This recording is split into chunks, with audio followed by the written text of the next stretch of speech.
நேயர்களுக்கு வணக்கம். இன்னைக்கு 4ஆம் நம்பர் பத்தி பேசுறோம். புதன் குறிக்கக்கூடிய கிரகம்.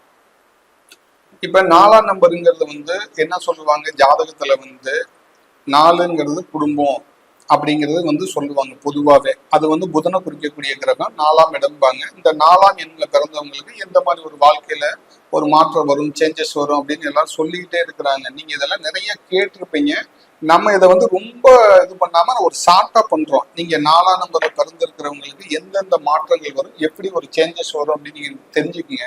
நீங்க எந்த தேதியில பிறந்திருந்தாலும் சரி, 4ஆம் தேதியில பிறந்திருக்கவங்களுக்கு நம்ம சொல்றோம், எந்த தேதியில பிறந்திருந்தாலும் அந்தந்த கிரகங்களுடைய ஆதிக்கத்துலதான் நம்ம இருப்போம். 4ன்னா புதனை குறிக்கும், 5ன்னா புதனை குறிக்கும். இப்படி கிரகங்களுக்கு 2 வீடுகள் சம்பந்தப்படும். இப்ப புதன் எடுத்துக்கிட்டீங்கன்னா கன்னியையும் குறிக்கும், மிதனத்தையும் குறிக்கும். அப்ப 4ஆம் இடம், 5ஆம் இடம், இப்படி எல்லாம் கிரகங்கள் சம்பந்தப்படும். நான் வரிசை பிரகாரம் வரனால 4ங்கிறது புதன் சொல்றோம்.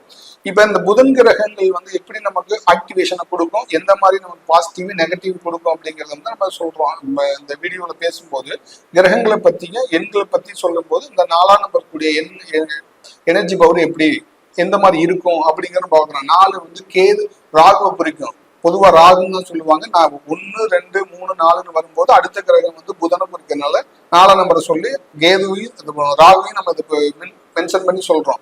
இப்படி கிரகங்கள் சம்பந்தப்படும் போது 4ஆம் நம்பர் எடுத்துக்கிட்டீங்கன்னா இந்த மாதிரி புதன் கிரகமும் சம்பந்தப்படும், ராகு கிரகமும் சம்பந்தப்படும். இந்த கிரகங்கள்ல எண்கள் பிரகாரம் தான் நமக்கு எல்லாமே நடக்குது அப்படின்னு சொல்லி எண்கணித பிரகாரம் போய் நிறைய நம்ம கல் போடுறோம். 2வது நம்ம ஒரு ஆக்டிவேஷன் பண்ணது தெரியாம அதுக்குண்டான ஒரு சேஞ்சஸ் பண்றதுக்கு கோயிலுக்கு போறோம். இந்த மாதிரி எல்லாம் நிறைய நடந்துகிட்டே இருக்கு இல்லைங்களா? இது எப்படி சாத்திய கூறுங்கிறது நம்ம யோசிக்கிறது இல்லை. நீங்க எந்த நம்பர்ல பிறந்திருந்தாலும் நம்ம நெகட்டிவா இருந்தோம்னா அந்த நெகட்டிவ் ஆக்டிவேஷன் நம்ம உடம்புல கொடுத்துக்கிட்டே தான் இருக்கும். நெகட்டிவ் நம்ம உடம்புல இருந்து வெளியில போனா தான் அந்த பாசிட்டிவ் ஆக்டிவேஷன் வரும்.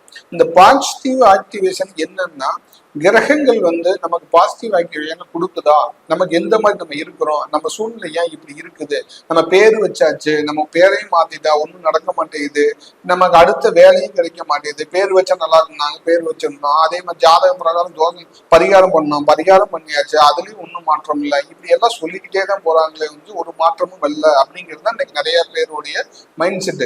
நம்ம இதுக்கெல்லாம் என்ன பண்ணிருக்கிறோம் அப்படின்னா, ஒரு கிரகங்கள் பாதிப்பை கொடுக்குது, ஒரு கிரக தோஷத்தை கொடுக்குது அப்படின்னா அது எதனால அந்த கிரகங்கள் எங்க வீக்கா இருக்குது, எந்த இடத்துல வீக்கா இருக்கு, அந்த கிரகத்தோடைய பாதிப்பு என்ன, எந்த அளவுக்கு இருக்குது, எதனால இவங்களுக்கு நடக்கல அப்படிங்கிறத நம்ம லைவாவே ஆக்டிவேஷன் பண்ணியே காமிக்கிறோம்.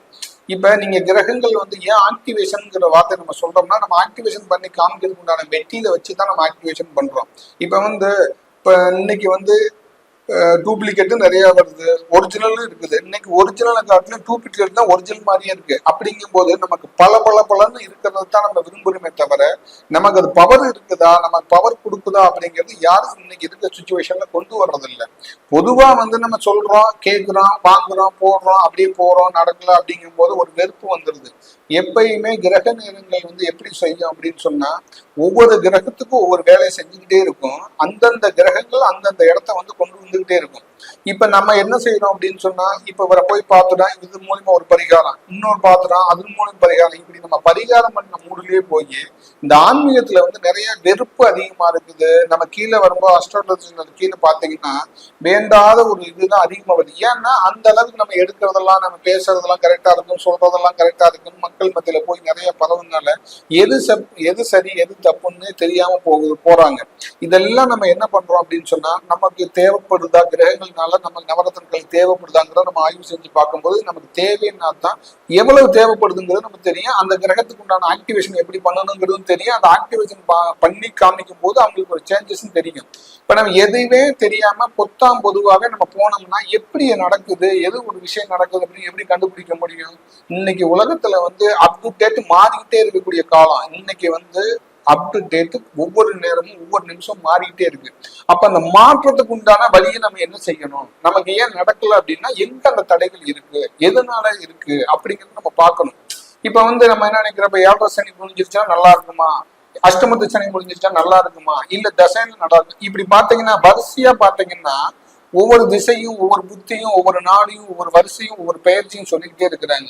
நம்ம சொன்னாலும் சொல்லாட்டினாலும் அது மாறிக்கிட்டே தான் இருக்கும். நமக்கு கிரகங்க எங்க லாக் பண்ணிருக்கு, நம்மளை எப்படி லாக் பண்ணிருக்கு, அதுல இருந்து நம்ம எப்படி வெளியில வர்றது, அதை பார்க்கணுமே தவிர அதை பார்த்து அதுக்குண்டான ரெமெடி கொடுக்கறதா நம்மளுடைய வேலை.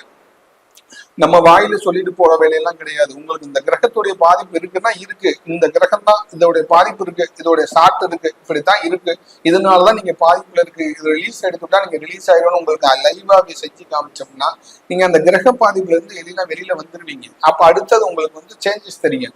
நம்ம அதெல்லாம் விட்டு பொதுவா விவிஸ் வரணுங்கிறதுக்காக நம்ம பொதுவா நமக்கு தெரிஞ்சது, பேசினது, வச்சது, அது நடக்கும் இது நடக்கும் அப்படின்னு நம்ம சொல்லிக்கிட்டே இருந்தோம்னா இன்னும் நம்ம சொல்லிக்கிட்டே இருக்கலாம். அதெல்லாம் விட்டுட்டு இன்னைக்கு பிரஷன்ல இருந்து நம்ம நெகட்டிவ்ல இருக்கிறோமா பாசிட்டிவ்ல இருக்கிறோமா, நம்ம நெகட்டிவ் வேணுமா பாசிட்டிவ் வேணுமா, நம்ம நெகட்டிவ்ல இருந்தாலும் எதனால நெகட்டிவா இருக்கிறோமோ அந்த நெகட்டிவ்ல இருந்து வெளியில நம்ம பாசிட்டிவ் ஆக்டிவேஷன் பண்ணணும். இப்படி கிரகங்கள் மாறி மாறி மாறி மாறி அந்த பாசிட்டிவ் ஆக்டிவேஷனை கொடுத்துக்கிட்டே இருக்கும். ஒவ்வொரு மணி நேரத்துக்கும் ஒவ்வொரு நிமிஷத்துக்கும் அந்த கிரகங்களுடைய தாக்கம் மாறிக்கிட்டே இருக்கும்.